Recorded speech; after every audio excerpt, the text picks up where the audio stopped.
అస్సలాముఅలైకుం. అదే ఎలా అంటాడే నువ్వు చెప్పు. అస్సలాముఅలైకుం ఫ్రెండ్స్, అమ్మ ముబారక్ చూసిన ప్రతి ఒక్కరికి నా ధన్యవాదాలండి. అలాగే ఈ రోజు లాక్ ఏంటంటే నేను ముస్లిం కాబట్టి నేను ముస్లిం పిల్లలు చూసిన, నా ఫ్రెండ్స్ హిందూస్ ఉన్నారు వాళ్ళ పిల్లలు కూడా చూసిన, తమ్ముడు కూడా హిందూ కాబట్టి హిందూ పిల్లలు చూసినాడు, క్రిస్టియన్ పిల్లలు చూసిన తమ్ముడు చూసాను. అంటే ఇంటి దగ్గర మనం పెళ్ళి అంటే చూడలేదా నా భోజనానికి వెళ్ళాను నేను కూడా చర్చికి వెళ్తాను ఆదివారం అది కాదు పెళ్లి చూడండి నేనైతే ఇప్పుడు for the first time Covid లో నేను తమ్ముడు ఒక ఇంగ్లీష్ అది కదా ఇంగ్లీష్ సినిమాలో చూసాను. ముద్దు పెట్టుకోరు ఇప్పుడు ముద్దు పెట్టుకోరేమో తెలీదు, చూద్దాం ఏమన్నదా. నేను తమ్ముడు అయితే ఒక మ్యారేజ్ ఇన్విటేషన్ వచ్చింది, మేము వెళ్తున్నాము. అండ్ ఇంకా చాలా మంది వస్తున్నారు. స్క్రాప్ ఎందుకు వస్తాను తమ్ముడు పెళ్లి అంటే క్రిస్టియన్ పెళ్లి చూద్దాం వస్తున్నావా లేకుంటే? నేనా నాకు ఎలాగో పిల్లలదే కదా. అవును అవన్నీ ఒకసారి చూసుకొని చేసుకుంటే ఇలాగా కొంచెం డ్రెస్సులు గానీ ఆ డెకరేషన్లు గానీ, పైగా కోవిడ్ లో కదా, కోవిడ్ లో అంటే కోవిడ్ లో నన్ను ఎవరు పిల్లలు పెళ్లికి చేసుకున్నారో లేదో తెలియదు నాకు, కానీ కోవిడ్ లో మన తెలుగు వాళ్ళు చేసుకోవడం ఇదే ఫస్ట్ టైం. అంటే ఫస్ట్ టైం సెకండ్ టైం నాకు అన్ని తెలియదు. నన్ను పిలవడం, నన్ను అయితే పిలిచారు. అవి ఎక్కువ లేక బలవంతంగా తాలిగడతారు లేదా బలవంతంగా ఇది చేసుకుంటారు అంతే. లేకుంటే ఇంకా ఆ క్షణిక వ్యవస్థలో తాళి కట్టేస్తారు, ఇంకా పిల్లమనే ముద్ర పడిపోతుంది అంతే. మేము వెళ్తున్నాము పెళ్లికి. ఇప్పుడు ఒక సెలబ్రిటీ అంటే పెళ్లి కొడుకు చెల్లి దగ్గరికి అయితే వచ్చాము, వాళ్ళ చెల్లిని తీసుకొని వెళ్ళాలి మనము. ఎందుకంటే ఆమె చాలా చీఫ్ గెస్ట్ అనమాట వాళ్ళకి. ఆమె దగ్గరికి వెళ్ళి ఒకప్పుడు టిక్ టాక్ స్టార్ ఇప్పుడు చూపిస్తామని కూడా మీకు చాలా చూడండి. అలాగే మన ఛానల్ లైక్ చేయండి, సబ్స్క్రైబ్ చేయండి. ముందు చూడండి. I love you two. తమ్ముడికి పెళ్లి కాదు, ఎవరైనా ఉంటే చూడండి, కామెంట్ చేయండి. నిజంగానే అవ్వలేదు, పెళ్లి కూడా అవ్వలేదు. అందరికి నమస్తే. ఒక సెలబ్రిటీ దగ్గరికి అయితే మేము వచ్చాము. కోవిడ్ లో మా సెలబ్రిటీ అనమాట, మాకు టిక్ టాక్ స్టార్. ఒకప్పుడు ఇప్పుడు సైలెంట్ అయిపోయారు. చిచ్చి మీరు సిగ్గుపడకండి, చచ్చిపోవాలనిపిస్తుంది. చూడండి కర్లీ హెయిర్ తో పెళ్లి కొడుకు వాళ్ళ చెల్లెలు తన కోసం స్పెషల్ గా వచ్చాము అనమాట బండిలో. అంటే రోహన్ ఆర్డర్ చేసినాడు. వచ్చేటప్పుడు అసలు సర్వసాధారణంగా వెళ్ళము, అక్క దగ్గరకు వచ్చా అంటే అర్థం చేసుకోండి. రోహన్ అన్నాడు మా సిస్టర్ వస్తుంది తీసుకురా అని చెప్పి మొత్తానికి రోహన్ సిస్టర్ అయితే ఎక్కించుకున్నాము. సో గైస్ మొత్తానికి అయితే వచ్చేసాము. ఇదే అనమాట కళ్యాణ మండపం కింద సిర్దాప్ లో. అండ్ ఇప్పుడు ఎవరు లేదు కాబట్టి పబ్లిక్ లో రాధా గారు చాలా సేఫ్ గా వస్తున్నారు, లేకపోతే ఫ్యాన్స్ వాళ్ళ వల్ల అమ్మ చాలా అప్సెట్ అయ్యేది మాకు నిజంగా పాపం. మొత్తానికి మేమైతే వెళ్తున్నాం కిందికి, ఇప్పుడు తెలీదు ఏం జరుగుతుందో. మొత్తానికి మమ్మల్ని రిసీవ్ చేసుకోడానికి వచ్చినాడు సాయి గోదావరి బిడ్డ, సాయి కూడా ఇది. సో గైస్ మనము పెళ్లి జరిగే చోటుకైతే వచ్చేసాము. పెళ్లి జరిగేది ఒక చర్చిలో అన్నమాట. ఇతనే పెళ్లి కొడుకు, రోహన్ వాళ్ళ బిగ్ బ్రదర్. మనమైతే అన్నని కలిసి లోపలికైతే ఎంటర్ అయిపోదాము. మొత్తం మన వాళ్ళు మార్నింగ్ నుండి డెకరేషన్ చేస్తున్నారన్నమాట. చూపిస్తా చూడండి ఎవరెవరు ఉన్నారో. ప్రజెంట్ అయితే ఎవరు రాలేదు, ఇంకా వస్తారు. ఇంకొక 1 అవర్ అలా స్టార్ట్ అవుతుంది. మేము కొద్దిగా ముందుకు వచ్చినాం ఏమన్నా పనులు ఉంటాయేమో అని. ఇంకా ఇక్కడ మన వాళ్ళు రేవంత్ అన్న అంటే రోహన్ గారు ఉన్నారు. ఇంకా ఇదంతా మైక్ సెట్టింగ్ అనమాట, వాళ్ళు ప్రార్థన చేసేదానికి. అండ్ పెళ్లి స్టార్ట్ కాలేదు కాబట్టి ఇంకా మేము ముగ్గురం కలిసి మాట్లాడుకుంటున్నాము. సాయికి అయితే పెళ్లి అయింది, సాయికి పెళ్లి అయిపోయింది, అమ్మాడికి కూడా పెళ్లి అయింది. నేను ఒక్కనే బ్యాచులర్. రేవంత్ అన్నకి పెళ్లి అయింది. పెళ్లిళ్ళు అయినాయా? రోహన్ కూడా చాలా ఖాతాలు ఓపెన్ చేశారు. Facebook account, Instagram account, WhatsApp business, ఇలాగా 1 కాదు 2 కాదు చాలా ఉన్నాయి. మొత్తం ఫుల్ ఫ్లవర్స్ డెకరేషన్స్ కానీ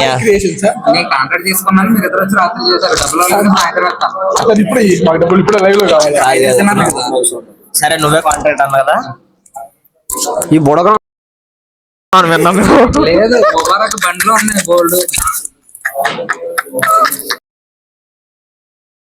మొత్తానికి ఎవరెవరి పనుల్లో వాళ్ళు చాలా బిజీగా ఉన్నారు. ఇంకా మేము ఇద్దరం ఖాళీగా ఉన్నామని శివని నన్ను రేవంత్ మామూలుగా మగ పిల్లలకి 2 పనులు చెప్తారు, నీళ్ళు ఎత్తుకురాపు అన్నాలు చూసుకో అని. అది ఆడపిల్లలకే మేకప్ వేసి కూడా స్నానం చేసుకుంటూ ఉంటారు. అయితే నీళ్ళ కోసం వచ్చాము, నీళ్ళు అక్కడ పెట్టేసి నేనైతే స్థలికైతే వెళ్తున్నాను. ఇది ఫాయిల్ మార్కెట్, అంతా ఫాయిల్.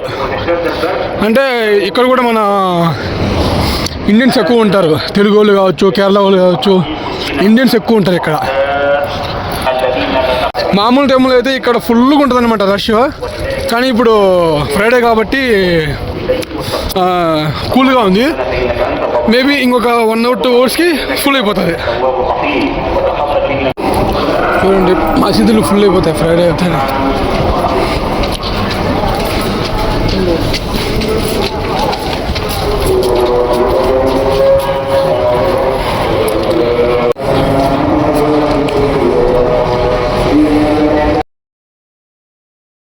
అల్హమ్దుల్లా ఫ్రెండ్స్, సల్లీ అయితే స్టార్ట్ అయింది, జుమ్మా నమాజ్. అలాగే నమాజ్ చుట్టూతో నాకు పెద్ద ప్రాబ్లం అయిపోయింది అబ్బా, అర్జెంటుగా పెంచాలి ఇంకా చుట్టూ. నా కోసం తమ్ముడు కోసం రేవంత్ అన్న అయితే వచ్చాడు. అక్కడ పెళ్లి కూడా స్టార్ట్ అయిపోయింది. ఇంకా ఆ చర్చ్ యొక్క పెద్దలు అయితే రావడం జరిగింది. పెళ్లి కూతురు పెళ్లి కొడుకు కూడా వచ్చేసారు. ఫస్ట్ టైం అబ్బా నా లైఫ్లో ఒక క్రిస్టియన్ పెళ్లికి రావడం నేను.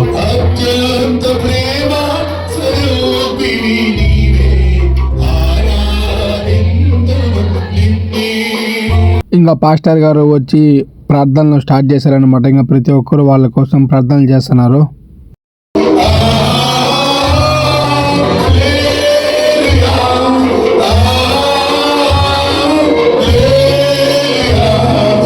బేసిక్గా నేను క్రిస్టియన్కి సంబంధించిన వాక్యాలు అయితే నేను వినను, కానీ ఈయన మొగుడు పిల్లల గురించి కొన్ని వాక్యాలు అయితే చెప్పాడు. నాకైతే చాలా బాగా నచ్చాయి. మీరు కూడా వినండి అవేంటో. ఒంటరిగానే వచ్చాడు. ఒంటరితనం ఏంటో అర్థం చేసుకోవాలి. ఒంటరితనం ఎలా ఉంటుందో, పరిస్థితులు ఎలా ఉంటాయో అవి అనుభవించిన వారందరికీ తెలుస్తూ ఉంటాయి. అందుగురించే దేవుని వాక్యం చెప్తుంది, భార్య దొరికిన వారికి ఏం దొరికింది? మేలు దొరికాను అట్టి వాడు. చెప్పరా? మేలు దొరికిన వారికేనా? మేలులా కేలులా? మేకులు మేలు. హల్లెలూయా. ప్రియ దేవుని బిడ్డలారా, అట్టివాడు యెహోవా అనుగ్రహం పొందినవాడు అని రాయబడింది. దేవుని అనుగ్రహము ఆదాము మీదకి వచ్చినప్పుడు దేవుడు ఏం చేశాడంటే, ఈయనకు ఒంటరితనం యొక్క స్థితిగతుల్లో నుంచి మెల్లగా పైకి ఎలా తీసుకొచ్చాడంటే పెద్ద గుడి పెట్టాడు. ఏంటా గుడి అంటే, ఆకాశ పక్షులు ఉన్నాయి, భూజంతువులు ఉన్నాయి, వీటికి నువ్వేం చేయి? పేర్లు పెట్టాడు, డ్యూటీ పెట్టాడు. సామాన్యమా? ఒకరోజు ఈ పేరుట, హలో, వేల వేల జంతువులు ఉన్నాయి, వేల వేల పక్షులు ఉన్నాయి. వాటన్నిటికీ పేరు పెట్టాలంటే జంతువులు పెట్టుండొచ్చేమో, అవునా? అన్నిటికీ ఒకేసారి పేరు పెట్టలేరు. నెమలు వచ్చాయి, నెమలు రాగానే వాటిని చూసి నెమలి అన్నాడు. ఆ నెమలి జంటగా వెళ్ళిపోయి. పావురం వచ్చింది, పావురం అని పేరు పెట్టాడు. డేగా, గద్ద. ఆ డ్యూటీ చేస్తూ ఉంటే, వాడికి పేర్లు పెడుతూ ఉంటే, అలసిపోతూ ఉంటే, ఇలా టైం పట్టే కొద్ది ఏమైందంటే ఆ జంటలన్నింటినీ ఆశీర్వదించి పేర్లు పెడుతుంటే అవి పిల్లలు పుట్టేసి పిల్లలు కనేసేసి అవి అయిపోతూ ఉన్నాయి, కానీ వీళ్ళు జరగడం లేదు. అంత అయిపోయాక అన్ని జంటగా ప్రేమ పావురాలు ఎంత బాగున్నాయో, జంటగా ఎంత పక్షులు కలిసి ఉంటున్నాయి, ప్రియదేవుడు జంతువులు కలిసి ఉంటున్నాయి. వాటి యొక్క ప్రేమ విధానం చూస్తూ ఉంటే ఆదాము అయ్యో నేను ఉంటానుండా అనే స్థితిని కలగజేశాడు దేవుడు. మీరు మన ఇంట్లో పెంచుకుంటున్నారు, లవ్ బర్డ్స్ పెంచుకుంటారు కదా. ఆ లవ్ బర్డ్స్ ను వాడు అమ్మేటప్పుడు ఏం చేసిస్తాడు? అమ్మేటోడు ఆ జతను చక్కగా వాడు మూతి పెట్టి చక్కగా వాడికి మరిగిస్తాడు. అప్పుడు చక్కగా పొడుచుకోవడం, ప్రేమించుకోవడం. మీరు ఎప్పుడో కూర్చుని ఆ యొక్క పంచరంధ్ర నిలబడి చూస్తారా? వాటి యొక్క ప్రేమ ఎలా పంచుకుంటాయో. పక్షులను గమనించినట్లయినా, జంతువులను గమనించినట్లయినా ఆ జంట ఎంత చక్కగా ఎంజాయ్ చేస్తుందో, ఎంత చక్కగా ఉంటుందో అదంతా కూడా ఆదాముకు అర్థమయ్యేటట్టుగా జంతువుల నుంచి, ఆకాశ పక్షుల నుంచి మనిషి విలువైన వాడని గుర్తించాలని దేవుడు వాటి ద్వారా జ్ఞానోదయము కలిగించి అప్పుడు ఆదాముకు దేవుడు సాటి అయిన సహాయాన్ని చేశాడు. ఎవరైనా ఇద్దరు భార్యతో వాడమ్మా ప్రేమ పౌరాలు రాలేదు బాగున్నారంటే చిరగా గొరింకలు అంటుంటారు. దేవుడు కుటుంబ వ్యవస్థను స్థాపించింది భార్య భర్తలుగా ప్రేమను కలిగి ఒకరినొకరు సహాయకులుగా, ఒకరినొకరు అర్థం చేసుకునేవారుగా, ఒకరినొకరు ప్రేమించుకునేవారుగా, ఒకరినొకరు హత్తుకునేవారుగా, క్రీస్తు ప్రేమకు అనుబంధమైనటువంటి ప్రేమను కలిగి ఉండడానికి దేవుడు కుటుంబాన్ని కట్టాడు. కుటుంబానికి విలువలు ఉన్నాయి, కుటుంబానికి బాంధవ్యాలు ఉన్నాయి. కుటుంబ వాల్యూస్ లేకుండా, బాంధవ్య విలువలు లేకుండా ఈనాడు కుటుంబ వ్యవస్థ కూలిపోతూ ఉన్నది. వాళ్ళకు కుటుంబం అంటే ఏంటో అర్థం కాదు, భార్య అంటే ఏంటో అర్థం కాదు, భర్త అంటే ఏంటో అర్థం కాదు. అర్థం కాని స్థితిలో వ్యర్థంగా అంత ఇంటర్నెట్ లో పెళ్లి చేసుకున్నట్టుగా పెళ్లి అయిపోతుంది లైఫ్. ఒకరికి ఒకరు దేవుడు ఎందుకు ఇచ్చాడు, నాకెందుకు భర్తనిచ్చాడు, ఈ భర్త ద్వారా నేను ఏది పొందాలి, నా భర్త ద్వారా నేనేమి నేర్చుకోవాలి, నా భార్య ద్వారా నేనేమి నేర్చుకోవాలి, దేవుడికి నేను లెక్క అప్పచెప్పవలసిన రీతిగా నా కుటుంబ స్థితి ఉండాలి అని ప్రతి వారు గుర్తించి బ్రతుకుదము కాక. ఇది చాలా విలువైనది, ఘనమైనది. పావురాలను మీరు చూసారా? ఒకవేళ ఆడపావురం చనిపోతే మగ పావురం ఇంకో దాని దగ్గరికి వెళ్ళదు. మగ పావురం చనిపోతే ఆడపావురం ఇంకో దగ్గరికి వెళ్తాం. అందుకు నిష్కళంకులారా అన్నాడు దేవుడు వాక్యం. వాటిలో చేదు ఉండదు. పవిత్రమైన జీవితానికి, బాంధవ్యానికి ప్రతిరూపముగా పౌరాలను చూసి నేర్చుకోవాలి. దేవుడి స్వరూపంలో ఉన్న మనం, దేవుడి పోలికలో ఉన్న మనం, మన యొక్క కుటుంబ వ్యవస్థలు ఎలా ఉన్నాయి?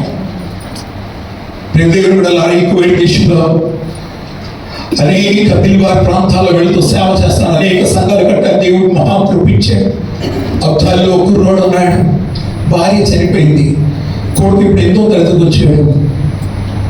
నాన్న పెళ్లి చేసుకోరాదు బాబు అని అడిగితే, వద్దండి మాస్టర్ గారు, పెళ్ళేది నాకు జీవితంలో ఒకేసారి, నా కొడుకు ఒకసారి ఉంటాను, రేపు నీ కొడుకు పెళ్లి చేసుకుని వెళ్ళిపోతానని పట్టించుకోడు.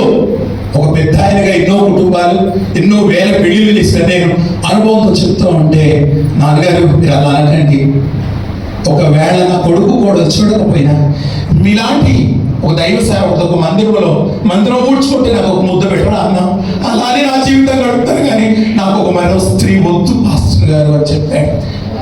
అబ్బా, కువైట్లో ఇలాంటి వారు ఈ రోజుల్లో ఉన్నారా? కళ్ళు చెమగిలిపోయాయి. ఇంటికి వచ్చేసేపు ఏడ్చా, ప్రభా మాధవ్యం యొక్క విలువలు గ్రహించవారు. భార్య ఏంటో, తన పరిస్థితి ఏంటో, తన జీవితం ఏంటో అర్థం చేసుకునే వ్యక్తిని చూసి అదే రీతిగా ఆ ఇరాక్ బోర్డర్లో ఇంకో అబ్బాయి ఓఫ్రాలో ఉన్నాడు. ఆ అబ్బాయి కూడా ఒక కూతురు పెళ్లి చేసుకోవట్లేదు.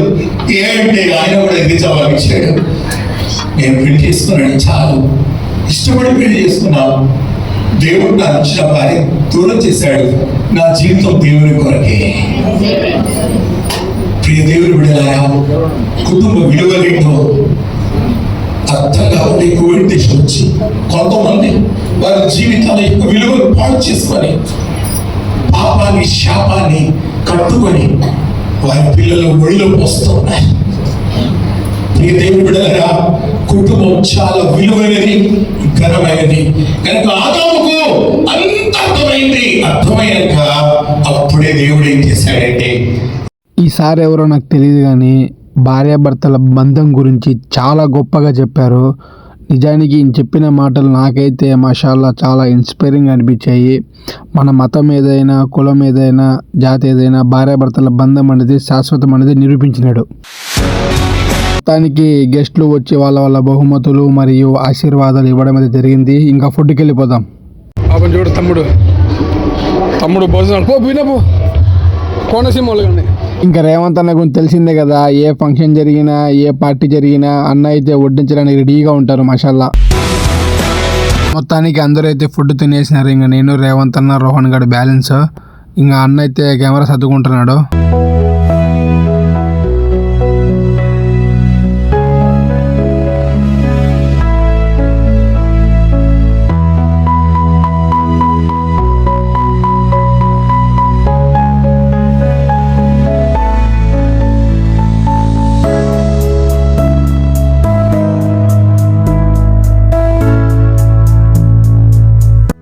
సో గాయస్ మొత్తానికి పెళ్లి అయితే అయిపోయింది, మొత్తం ప్యాకప్ అయిపోయింది అనమాట. ఇంకా నేను తమ్ముడు బయలుదేరాం. ఇంకా రేపటి నుంచి ఎవరి డ్యూటీలు వాళ్ళవి, ఎవరి పని వాళ్ళది. అండ్ మరికొన్ని వీడియోస్ కోసం మన ఛానల్ సబ్స్క్రైబ్ చేయండి, లైక్ చేయండి, సబ్స్క్రైబ్ చేసుకోవడం మాత్రం మర్చిపోవద్దు.